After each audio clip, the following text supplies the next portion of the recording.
Kasus pembunuhan sadis terhadap Vina dan kekasihnya kembali mencuat ke publik setelah 8 tahun berlalu.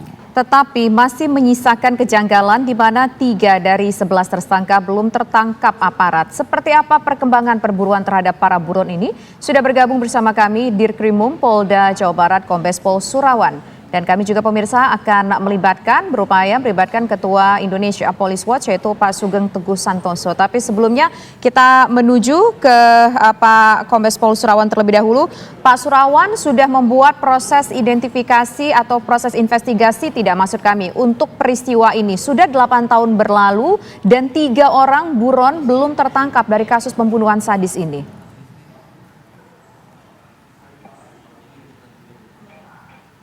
Halo. Selamat sore, Mbak. Mohon maaf putus-putus, Pak. Ya, sudah dilakukankah proses investigasi untuk mencari tahu ketiga orang yang diduga melakukan pembunuhan terhadap Vina ini? Sehingga sampai sekarang belum terungkap kasusnya. Bisa diulangi, Mbak, putus-putus suaranya. Baik. Kami coba, Pak Surawan, apa yang membuat investigasi kasus 8 tahun ini belum terbongkar sepenuhnya, Pak? Halo, Pak Surawan? Tampaknya ada gangguan komunikasi dengan Pak Surawan. Kita masih terus memperbaiki komunikasi kami pemirsa dengan Pak Surawan. Tapi ini kemudian kasus ini kembali terungkap ke publik, Andro, ya, setelah 8 tahun berlalu sejak tahun 2016 setelah peristiwa ini diangkat ke dalam sebuah layar lebar atau ke dalam sebuah film.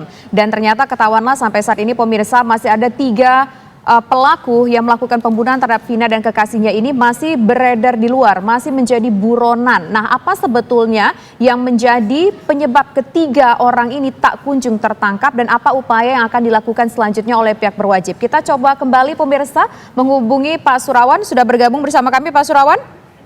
Ya, Dirkrimum Polda Jawa Barat? Halo. Ya.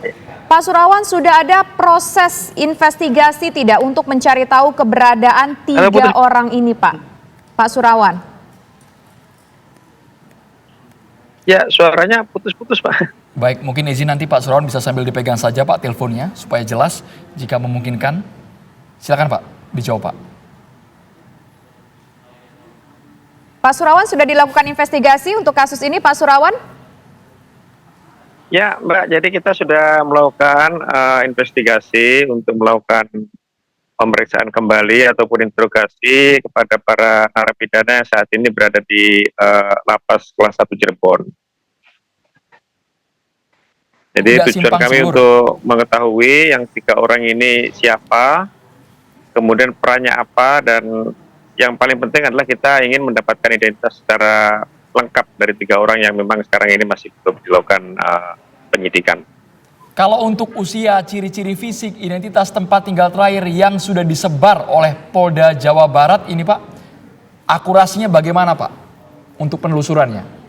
Ya, itu sementara baru ciri-ciri fisik saja, namun untuk lebih jelasnya kan kami harus mendapatkan keterangan dari teman-temannya yang juga saat ini sedang menjalani hukuman di lembaga pemasyarakatan.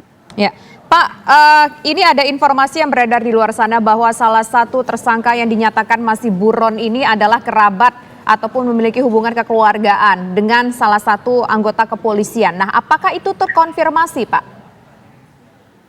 Ya, untuk yang terkait dengan informasi yang beredar, memang kita belum mendapatkan informasi secara pasti terkait dengan para DPO ini, Pak.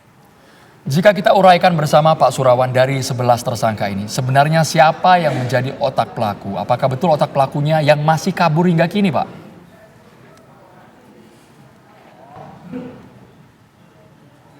Halo, Pak Surawan, dari 11 tersangka ini apakah betul otak pelakunya yang saat ini masih dinyatakan sebagai buronan? Halo, Pak Surawan. Pak Surawan, sebetulnya apakah otak pelaku sudah tertangkap?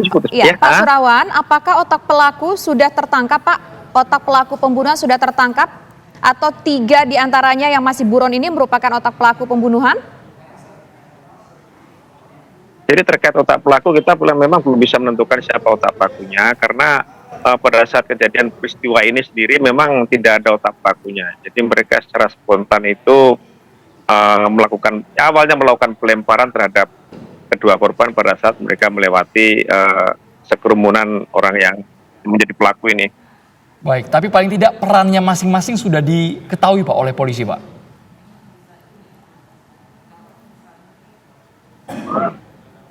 Baik, sepertinya kita ada sedikit gangguan komunikasi dengan Dirkrimum Polda Jawa Barat, Kombes Pol Surawan. Tapi terima kasih banyak Pak Surawan sudah berkenan hadir. Kami berharap polisi bisa segera menangkap 3 tersangka yang sampai sekarang masih buron. Betul.